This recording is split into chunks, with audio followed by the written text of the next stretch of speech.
I prefer much more quality over quantity of police. Are there any police in the audience who have seen Sherlock Holmes? Okay, Sherlock was not a cop. Dr. Watson was a cop. But you can't get good men to do bad things for cheap. You sure can bamboozle an 18-year-old after 4 or 5 generations of fluoridated lowest common denominator arbitrary Nielsen ratings. It's called brainwashing. Whose job is it to solve the crimes?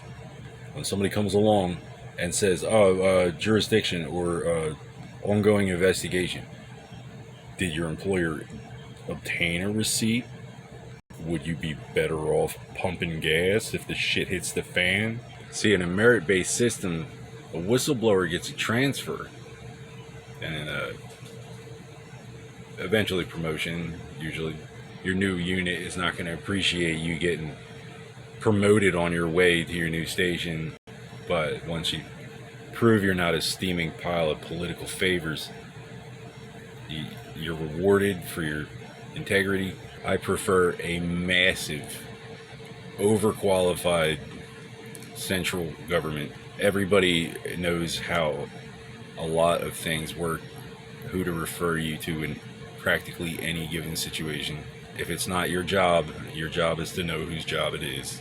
An operational budget which is not subject to quarterly, oh, you didn't spend the whole thing, you must not need it justification. Enough to keep everything running smoothly, and then, oh, something happened, throw money at it, and it actually works because people expect to be promoted if they do a good job, because the legislature requires people who know how to do the job rather than just people they can trust to keep silent by virtue of guilt.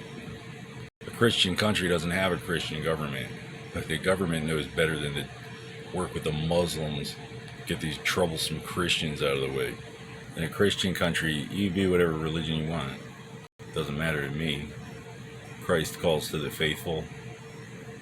You can't make someone a Christian against their will. You don't act like we're affiliated, like I have no choice but to accept it while you play both sides. Like my protest against fascism and cartels was some kind of an invitation to show me who's boss. You can eat your fucking gun. One thing is scapegoat somebody who got a cut, who gives a shit. Don't act like somebody who's 10 times the cop you'll ever be in his sleep, who wasn't in on it, is somehow obligated to your bullshit.